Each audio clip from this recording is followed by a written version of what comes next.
بسم اللہ الرحمن الرحیم۔ السلام علیکم۔ روزی وائس چینل میں آپ سب کو خوش آمدید۔ آج میں آپ کے لیے ایک بہت ہی اچھی اور دلچسپ کہانی لے کر آئی ہوں۔ کہانی شروع کرنے سے پہلے آپ سب سے گزارش ہے کہ آپ نے اگر ابھی تک میرے چینل کو سبسکرائب نہیں کیا تو میرے چینل کو سبسکرائب کیجیے، ساتھ جو بیل آئیکن ہے اس کو بھی کلک کیجیے تاکہ ہر نئی آنے والی ویڈیو آپ تک آسانی سے پہنچ سکے۔ ہمارے گاؤں میں ایک عورت تھی جو بہت بد کردار تھی۔ شوہر نے بھی اسے طلاق دے دی تھی کیونکہ اس نے اپنی بیوی کو رنگے ہاتھوں پکڑا تھا۔ وہ بہت خوبصورت تھی۔ ایک دن میرا گزر اس کے گھر کے پاس سے ہوا تو وہ میرا دامن پکڑتے ہی بولی، 3 راتوں سے بھوکی ہوں، کھانا کھلا دے۔ مجھے اس پر ترس آیا اور اسے گھر بلا کر کھانا کھلا دیا، مگر جانے سے پہلے وہ مجھے ایک ڈبہ دے کر بولی، تیرے لیے سرپرائز ہے اس ڈبے میں، اس ڈبے کو صرف رات کو ہی کھولنا، دیکھنا خوش ہو جاؤ گے۔ میں بہت حیران ہوا، آدھی رات کو بے چینی سے جو ہی وہ ڈبہ کھولا تو کانپ اٹھا تھا، کیونکہ اس میں عورت، میرا نام احتشام ہے، وہ عورت مجھے شامی کہہ کر پکارا کرتی تھی۔ وہ عورت کون ہے؟ میں یہاں پر ایک ایسی عورت کا ذکر کر رہا ہوں جو میرے دوست کے محلے میں رہا کرتی تھی۔ سب اس سے نفرت کرتے تھے، اس کو بد کردار کہہ کر پکارا کرتے تھے۔ ہمارے پورے گاؤں میں یہ بات بہت مشہور تھی کہ حلیمہ اچھی عورت نہیں ہے، جبکہ مجھے تو وہ بہت اچھی لگتی تھی، کیونکہ وہ عام عورتوں کی طرح نہیں تھی کہ ہر وقت گھر کے کاموں میں جٹی رہے۔ وہ سب سے الگ تھلگ تھی۔ میں جب بھی اپنے دوست کو اس کے گھر سے لینے جاتا تاکہ ہم دونوں مل کر اسکول جا سکے، تب وہ فوراً سے اپنے دروازے پر آ کر کھڑی ہو جاتی تھی۔ اس کے جسم سے بھینی بھینی خوشبو آتی رہتی تھی، آنکھوں میں کاجل لگا کر رکھتی تھی اور ہمیشہ صاف ستھرا لباس پہنا کرتی تھی۔ وہ مجھے پکار کر کہتی، شامنی مجھے دکان سے دال تو لا دو۔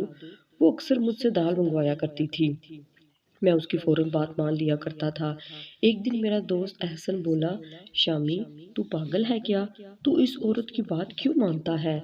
تو جانتا ہے کیا، یہ تو بد کردار ہے۔ بد کردار لفظ سن سن کر میں تنگ آ چکا تھا۔ میں بولا، احسن آج تو مجھے بتا ہی دو یہ بد کردار ہوتا گیا ہے۔ احسن نے ادھر ادھر دیکھا، پھر میرے کان میں بولا، بد کردار اس عورت کو کہتے ہیں جس کے مراسم غیر مردوں کے ساتھ ہوں، جو راہ چلتے مردوں کے ساتھ دل لگی کرنے لگے۔ تم اس عورت سے باز آ جاؤ۔ میں تو احسن کی بات سن کر حیران رہ گیا تھا، میں نے تو کبھی نہیں سوچا تھا کہ حلیمہ ایسی نکلے گی۔ میں چپ کر گیا تھا۔ شام میں جب میں گھر پہنچا تو ہمارے گھر میں بہت سے لوگ جمع تھے۔ وہ سب مل کر بار بار حلیمہ کا نام لے رہے تھے۔ کوئی کہہ رہا تھا کہ اسے گاؤں سے نکال ہی دینا چاہیے، اس جیسی بے حیا عورت کا ہمارے گھر میں رہنا اچھا نہیں ہے، باقی عورتیں بھی اس سے برائی کی ترغیب حاصل کر لیں گی۔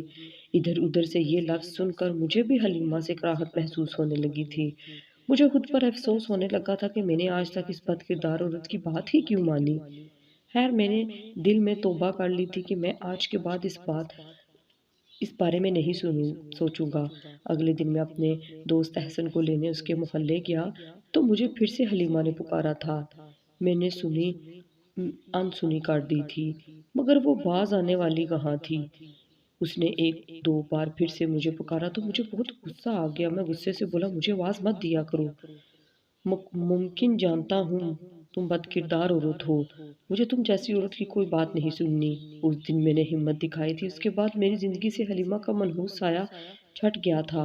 وہ پہلے تو چند منٹ کھڑی رہی، مجھے دیکھتی رہی، اس کی آنکھوں میں بہت گلہ تھا، مگر میں اس کے دام میں پھنسنے والا نہیں تھا۔ اس دن کے بعد میں نے حلیمہ کی قبل شکل بھی نہیں دیکھی تھی۔ وہ کچھ دن میرے سامنے نہیں آئی تھی۔ یوں ہی وقت گزرتا گیا اور میں بہت بڑا ہو گیا تھا، اتنا بڑا کہ میری والدہ میری شادی کے بارے میں سوچنے لگی تھی۔ میں بھی بہت خوش تھا کہ چلو کام تو لگ ہی گیا ہے، اب گھر بھی بس جائے۔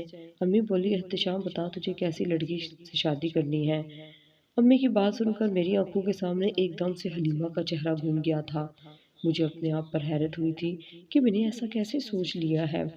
امی نے مجھے پھر سے پکارا تو میں بولا، امی مجھے ایسی لڑکی سے شادی کرنی ہے جو ہر وقت خوشبو میں نہائی ہوئی ہو، صاف ستھرا لباس پہنے ہوئے ہو، جب میں اس کی شکل کی طرف دیکھوں تو تازگی کا احساس میرے اندر اتر جائے۔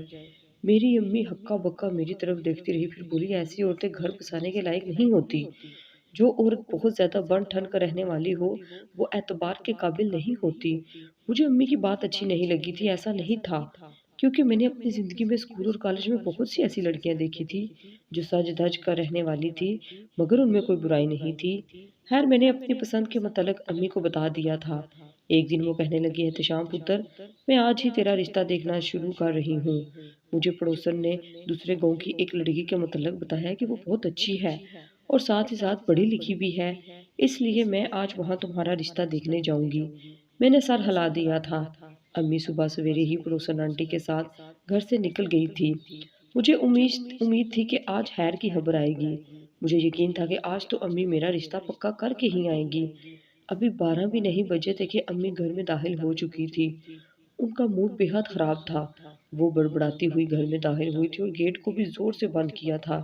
شاید ان کا یہ مقصد تھا کہ گیٹ کے بند ہونے سے پیدا ہونے والی ٹھا کی آواز سن کر پڑوسن آنٹی امی کے غصے سے خبردار ہو جائیں۔ میں نے جلدی سے امی کو گلاس بھر کر پانی کا پیش کیا تھا۔ امی نے بیٹھتے ہی مجھے اشارے سے کہا تھا کہ میں پنکھے کی سپیڈ بڑھا دوں۔ میں جانتا تھا پنکھا فل سپیڈ میں لگا ہوا ہے، مگر پھر بھی امی کو تسلی دینے کے لیے میں نے یہ ظاہر کیا کہ پنکھا تیز کر رہا ہوں۔ میں امی کے پاس آ کر بیٹھ گیا اور بولا، امی کیا بات ہے؟ آپ تو بہت غصے میں لگ رہی ہیں۔ امی کہنے لگی، کچھ نہیں، یہ اس نذیر کا دماغ خراب ہو گیا ہے۔ تم جانتے ہو کیا یہ تمہارا رشتہ دکھانے مجھے کس گاؤں میں لے گئی تھی؟ یہ حلیمہ بد کردار کے گاؤں مجھے لے گئی تھی۔ مجھے جیسے ہی پتا چلا میں تو لڑکی والوں کے گھر بھی نہیں گئی، بلکہ الٹے قدموں ہی لوٹ آئی۔ مجھے امی کے منہ سے یہ بات سن کر حیرت کا شدید جھٹکا لگا تھا، کیونکہ میں تو آج تک یہی سمجھتا رہا تھا کہ حلیمہ ہمارے گاؤں سے تھی۔ میں نے اس حیرت کا اظہار امی کے سامنے بھی کر دیا تھا، کیونکہ مجھے لگا تھا کہ اب میں بڑا ہو چکا ہوں۔ اب امی مجھے حلیمہ کے ماضی کے متعلق سب کچھ بتا دیں گی۔ میں بولا، امی حلیمہ تو شروع سے ہی ہمارے گاؤں میں رہ رہی تھی۔ امی نے ناک سے مکھی اڑائی تھی اور بولی، ارے نہیں نہیں، یہ شروع سے یہاں پر نہیں رہتی۔ ہمارے گاؤں میں ایک عورت ہوا کرتی تھی، وہ تندور لگایا کرتی تھی۔ اس کا ایک ہی بیٹا تھا جسے اس نے بڑی محبت سے پال پوس کر بڑا کیا تھا۔ شوہر تو اس بیچاری کا جوانی میں ہی مر گیا تھا۔ اس نے دن رات محنت کی، مگر حرام کا ایک لقمہ بھی اپنے بیٹے ساجد کو نہیں کھلایا تھا۔ جب وہ بڑا ہو گیا تو اس نے سوچا کہ کیوں نہ میں ماں کا سہارا بن جاؤں۔ وہ اپنی ماں کے تندور کی خاطر دوسرے گاؤں سے لکڑیاں لانے لگا تھا۔ وہیں پر اس گندی عورت نے اس کو اپنے پیار کے جال میں پھنسا لیا تھا۔ میں حیران ہوا اور بولا، امی کون سی گندی عورت؟ امی بولی، ارے کیا ہو گیا ہے تمہیں؟ میں حلیمہ کی بات کر رہی ہوں۔ میں ایک دم سے امی کی طرف متوجہ ہو گیا تھا۔ میں بولا، امی پھر کیا ہوا؟ امی بولی، پھر کیا ہونا تھا؟ ساجد اس لڑکی کو بھگا کر لے آیا تھا۔ اس کی ماں کو جب اس بات کا علم ہوا تو وہ بیچاری دیواروں سے سر ٹکراتی رہ گئی۔ دوسرے گاؤں والوں کو بھی پتا چل گیا تھا کہ ان کی لڑکی اس گاؤں میں آئی ہے۔ انہوں نے پنچایتیں بلائی۔ وہ چاہتے تھے کہ ساجد کو سخت سے سخت سزا ملے تاکہ اس کو دیکھ کر باقی لڑکے نصیحت پکڑیں اور پھر دوبارہ یہ کام کرنے کی ہمت نہ کریں۔ ساجد کی ماں بیچاری لوگوں کے آگے ہاتھ جوڑتی جوڑتی مر گئی تھی۔ اس کی موت کے بعد حلیمہ کے والدین نے یہ کہہ دیا تھا کہ انہیں اپنی بیٹی کے ساتھ کوئی رشتہ نہیں رکھنا، وہ جائے بھاڑ میں۔ حلیمہ اور ساجد بہت خوش تھے۔ ساجد بھی کام کاج کرنے لگا تھا۔ ان کی شادی کو 1 سال ہو چکا تھا۔ گاؤں والوں نے بھی حلیمہ کو اپنا لیا تھا۔ ایک دن ساجد کام پر گیا ہوا تھا، مگر طبیعت کی خرابی کی وجہ سے جلدی گھر واپس لوٹ آیا تھا۔ اس نے گھر پہنچ کر عجیب ہی منظر دیکھا تھا۔ اس کی بیوی حلیمہ نے کسی اور مرد کو گھر پر ملنے کے لیے بلوایا ہوا تھا۔ یہ سب دیکھ کر تو ساجد غصے سے پاگل ہو گیا تھا۔ اس نے کلہاڑی نکالی اور شور ڈال دیا کہ وہ ان دونوں کو کاٹ ڈالے گا، مگر لڑکا تیز تھا، فرار ہو گیا۔ تب تک گاؤں کے باقی لوگ بھی وہاں پہنچ چکے تھے۔ انہوں نے بہت مشکل سے ساجد کو اس انتہائی قدم سے روکا تھا۔ ساجد بولا، میں آج اس گھٹیا عورت کو طلاق دیتا ہوں۔ اس نے طلاق دے کر حلیمہ کو گھر سے نکال دیا تھا۔ گاؤں کا ہر فرد اس پر تھو تھو کر رہا تھا۔ ساجد کو دلاسے دیے جا رہے تھے کہ یہ ایک ایسی عورت کو اپنے والدین کی نہیں بنی تو وہ تمہاری کیسے بن سکتی ہے؟ اس نے اپنے والدین کی عزت کو ہاک میں ملا دیا، اور پھر تمہاری عزت وہ کیسے کر لیتی؟ تمہاری عزت کو بھی ہاک میں ملا دیا۔ حلیمہ گاؤں چھوڑ کر واپس اپنے گاؤں چلی گئی تھی تو وہاں کے لوگوں نے اسے دھکے مار مار کر گاؤں سے نکال دیا تھا۔ یہ چھوٹا سا منہ لے کر واپس یہاں آ گئی تھی۔ پھر بھی ساجد نے شرافت کا مظاہرہ کیا اور اپنا گھر اس کے رہنے کے لیے چھوڑ کر ہمیشہ ہمیشہ کے لیے چلا گیا تھا۔ اب وہ وہیں پر رہتی ہے۔ گاؤں کا ایک ایک فرد اس کی بد کرداری کا گواہ ہے۔ وہ نہ جانے ہر روز بن ٹھن کر کہاں جاتی ہے، میری آنکھوں کے سامنے ایک دم سے حلیمہ کا سجا سجایا وجود آ گیا تھا۔ مجھے ایک دم سے چڑچڑی محسوس ہوئی تھی۔ اتنی بدنامی کے بعد کوئی یوں کیسے سچ سنور سکتا ہے؟ ظاہری سی بات ہے کوئی ایسی عورت ہی یہ سب کر سکتی ہے جس کو اپنے کیے پر کوئی شرمندگی نہ ہوتی، کیونکہ اصل عورت تو بدنامی کا روگ دل سے لگا کر اللہ کو پیاری ہو جاتی ہے۔ خیر مجھے اس دن حلیمہ کے متعلق سب کچھ معلوم ہو چکا تھا۔ کچھ دن امی میرے لیے رشتہ ڈھونڈنے میں مصروف رہی تھی۔ آخرکار انہیں ایک لڑکی پسند ہی آ گئی تھی۔ مجھے تصویر دکھائی گئی تو میں بھی شادی کے لیے رضامند ہو گیا تھا۔ ایک مہینے کے اندر اندر امی نے شادی کے تمام انتظامات کر دیے تھے اور ایک خوبصورت دن میں سجی سجائی سی پیاری سی مناہل بیوی بن کر میری زندگی میں شامل ہو چکی تھی۔ وہ دن میری زندگی کا سب سے خوبصورت ترین دن تھا۔ رسم و رواج کے مطابق میں نے اپنی بیوی کو سونے کی انگوٹھی منہ دکھائی کے طور پر تحفے میں دی تھی۔ وہ خوش ہو چکی تھی۔ میں نے اس کی تعریف کی تو وہ مسکرا کر بولی، احتشام میں آپ کو اچھی لگی؟ میں نے ہنس دیا اور بولا، بھلا یہ بھی کوئی پوچھنے کی بات ہے؟ اچھی لگی تھی تو ہی تو میں نے تم سے شادی کی تھی نا۔ مناہل معصومیت سے بولی، میں نے سن رکھا ہے کہ شوہر اپنی من پسند بیویوں کی ہر بات مانتے ہیں، آپ میری بھی ایک بات مانیں گے کیا؟ مجھے اس کا انداز اچھا لگا تھا۔ میں بولا، ہاں کہو تو۔ بولی، بچپن سے ہی مجھے اللہ کا گھر دیکھنے کا بہت شوق تھا۔ ابو کے وسائل کم تھے، وہ صرف خود ہی حج پر جا سکے تھے۔ وہ جب حج سے واپس لوٹ کر آئے تو اتنے سرشار رہنے لگے تھے کہ کیا بتاؤں۔ وہ ہر وقت ہمیں اللہ کے گھر کے بارے میں بتاتے رہتے تھے، مدینے کے گلیوں کے قصے سناتے تھے۔ تب سے میرا دل چاہتا ہے کہ میں اللہ کا گھر دیکھ آؤں، میں اپنے پیارے نبی حضرت محمد صلی اللہ علیہ وآلہ وسلم کے شہر کی فضا میں سانس لے سکوں۔ آپ میری یہ خواہش پوری کر دیں گے نا؟ میں اپنی بیوی کی بات سن کر خوش بھی ہوا تھا کہ اللہ نے مجھے اتنی نیک بیوی دی ہے، مگر ساتھ ہی ساتھ اس بات کا افسوس بھی تھا کہ میرے پاس اتنے پیسے موجود نہیں تھے۔ میں بولا، مناہل تم تو جانتی ہو نا تمہارا شوہر بھی سفید پوش ہے، میں نے آج تک جو کمایا اس جمع پونجی سے شادی کر لی، اب میرے پاس اتنے پیسے نہیں ہیں۔ وہ بولی، کوئی بات نہیں، ہم دونوں مل کر پیسے جمع کریں گے۔ مجھے خوشی ہوئی تھی کہ میری بیوی میری مجبوری سمجھ چکی تھی۔ اس نے اپنا پرس کھولا اور سلامی میرے سامنے رکھ دی اور بولی، یہ پیسے لے لیں، ہم آج ہی سے حج پر جانے کے لیے پیسے جمع کرنا شروع کر دیتے ہیں۔ میں نے اس سے وہ پیسے تھام لیے تھے۔ ہم نے خوبصورت زندگی کا آغاز کر لیا تھا۔ نہ جانے کیوں اپنی بیوی اور ہاجرہ میں تقابل کرنے لگا تھا کہ میری بیوی کتنی اچھی ہے، اور حلیمہ نے ساری زندگی گناہوں میں گزار دی تھی اور شاید وہ ابھی تک اپنے غلط کاموں سے باز نہیں آئی تھی۔ میری شادی کو چند ماہ گزر چکے تھے، میری بیوی امید سے تھی، ہماری خوشی کی کوئی انتہا نہ رہی تھی۔ ایک دن مجھے کام سے چھٹی تھی تو میں اپنے دوست احسن کے محلے چلا گیا تھا۔ میں جیسے ہی اس کے محلے داخل ہوا، میرے کانوں میں نرم سی آواز گونجی، شامی میری بات سن۔ میں ایک دم سے چونک گیا تھا۔ میں نے ادھر ادھر نظریں گھما کر دیکھا تو مجھے دروازے میں کھڑی حلیمہ نظر آئی تھی۔ آج بھی اس نے صاف ستھرا لباس پہنا ہوا تھا، مگر اس کا چہرہ اس کی بدحالی کا گواہ تھا۔ اندر اس کی آنکھیں دھنسی ہوئی تھی، وہ مجھے ٹکر ٹکر دیکھ رہی تھی۔ میں کچھ کہے بغیر آگے بڑھنے لگا تو وہ بھاگ کر میرے سامنے آ گئی اور اس نے میرا دامن پکڑ لیا۔ وہ رونے لگی تھی، بولی، شامی 3 راتوں سے بھوکی ہوں، اللہ کے واسطے مجھے کھانا کھلا دے، میں بھوک سے اگر مر گئی تو تم گاؤں والے اللہ کو کیا جواب دو گے؟ اللہ جب تم لوگوں سے پوچھے گا کہ تم لوگوں نے میرے ایک بندے کو اس کے کیے کی سزا دنیا میں ہی کیوں سنا دی؟ کیا میں نے تم لوگوں کو سزا اور جزا بانٹنے کا اختیار دیا تھا؟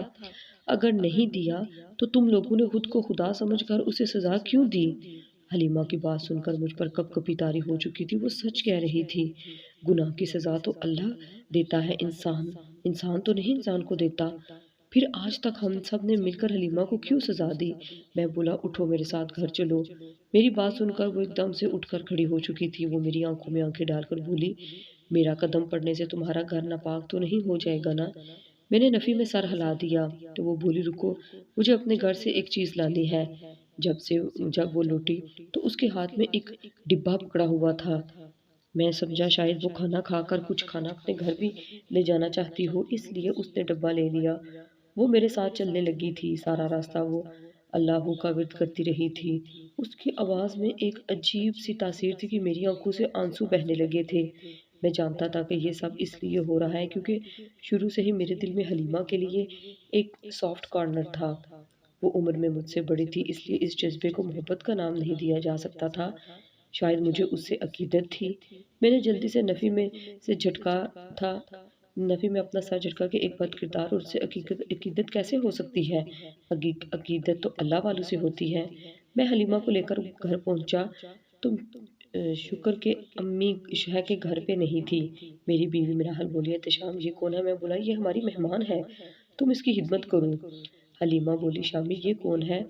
مجھے بھی تعارف کرا دو۔ میں بولا یہ میری بیوی ہے۔ حلیمہ ایک دم سے اداس ہو گئی، پھر کہنے لگی، شامی اپنی بیوی کا بہت حیا رکھنا، اس کو کبھی رسوا مت کرنا۔ میں نے سر ہلا دیا تھا۔ میری بیوی جلدی سے حلیمہ کے لیے کھانا لے آئی تھی۔ اس نے کھانا کھایا اور جھولی اٹھا اٹھا کر مجھے دعائیں دینے لگی تھی۔ مناحل نے ایک ڈبے میں حلیمہ کے لیے کھانا ڈال دیا تھا تاکہ وہ ساتھ لے جائے۔ مناحل کچن میں چلی گئی تو حلیمہ نے اپنے پہلو میں پڑا ڈبہ اٹھا کر مجھے تھما دیا۔ وہ بولا، یہ تمہارا تحفہ۔ میں نے نفی میں سر ہلا دیا۔ میں بولا، نہیں نہیں، میں تحفہ نہیں لے سکتا۔ حلیمہ بولی، میرا یقین کرو، یہ حرام کی کمائی والا تحفہ نہیں ہے۔ میں شرمندہ ہو کر رہ گیا تھا۔ میں بولا، ایسی بات نہیں ہے، دراصل میں کیسے یہ تحفہ۔ وہ میری بات سن کر ہولے سے مسکرا دی تھی۔ کہنے لگی، شامی میں نے اپنے ارد گرد بہت نظر دوڑائی مگر مجھے کوئی اس لائق لگا ہی نہیں جسے میں یہ سونپ سکوں۔ تمہیں یاد ہے نا، تم بچپن میں بھی میرا کہا مانا کرتے تھے، اس لیے میں چاہتی ہوں کہ یہ تم رکھ لو۔ میں نے وہ ڈبہ اس سے لے لیا تھا۔ حلیمہ نے مجھے تاکید کی تھی کہ میں ڈبہ رات کے کھولوں۔ حلیمہ کو میں اس کے گھر چھوڑ آیا تھا۔ اب مجھے رات کی بڑی بے چینی سے انتظار تھا کہ نہ جانے حلیمہ بھی کیا تھما گئی ہے۔ رات کے وقت جب میری بیوی سو گئی تو میں نے وہ ڈبہ کھول لیا۔ یہ دیکھ کر میری آنکھیں پھٹی کی پھٹی رہ گئی تھی کیونکہ اس میں بہت سے پیسے پڑے ہوئے تھے۔ ایک پرچی بھی تھی جس میں لکھا ہوا تھا کہ حج کے پیسے۔ میں سمجھ نہیں سکا تھا کہ حلیمہ نے مجھے یہ کیوں تھما دیا تھا۔ اب میں صبح کا بڑی بے صبری سے انتظار کر رہا تھا۔ جیسے ہی صبح ہوئی میں اٹھ کر حلیمہ کے گھر کی طرف چل دیا تھا۔ میں نے اس کے سامنے وہ ڈبہ رکھ دیا اور بولا، حلیمہ یہ سب کیا ہے؟ حلیمہ قرآن پاک کی تلاوت کر رہی تھی، وہ رونے لگی تھی۔ بولی، شامی میری بڑی خواہش تھی کہ میں حج پر جا سکوں، اس لیے میں نے قطرہ قطرہ کر کے حج کے لیے یہ پیسے جمع کیے تھے، لیکن اب جب میں ڈاکٹر کے پاس گئی تو اس نے مجھے کہا کہ ابھی تک تم حج نہیں کر سکتی، اس لیے تم یہ سفر پر مت جاؤ، اگلے سال جب تک بالکل ٹھیک ہو جاؤں گی تو چلی جانا، اس لیے یہ پیسے میں نے تمہیں دے دیے کہ میرے نام کا حج کر دینا، اگلے سال میں مجھ سے چلی جاؤں گی۔ پھر تم جانتے ہو نا، حج پر جانے کے لیے محرم کی ضرورت ہوتی ہے، ابھی میرے پاس کوئی ایسا رشتہ نہیں جو میرا محرم ہو، میں حج پر نہیں جا سکتی۔ میں گھر واپس آ گیا تھا۔ میں نے مناحل کے اور اپنے پیسے جمع کیے تو وہ ایک بندے کے حج کے اخراجات کے لیے کافی تھے۔ میں نے مناحل کو بتایا کہ حج پر جانے کا انتظام ہو گیا ہے تو وہ کانپنے لگی تھی، پھوٹ پھوٹ کر رونے لگی تھی۔ وہ بار بار اللہ کا شکر ادا کر رہی تھی۔ ہمارے حج کے انتظامات ہو چکے تھے۔ میں جانے سے پہلے حلیمہ سے مل کر گیا تھا۔ وہ مجھے کہتی رہی، میرے لیے دعا ضرور کرنا۔ میں جانے سے پہلے ایک کام والی عورت کا انتظام کر کے گیا تھا حلیمہ کے لیے۔ حج شروع ہو چکا تھا، ہر طرف لبیک اللہم لبیک کی صدائیں گونج رہی تھی۔ میرے جسم کا ایک ایک حصہ اللہ پاک کی وحدانیت اور اس کی بڑائی کی گواہی دے رہا تھا۔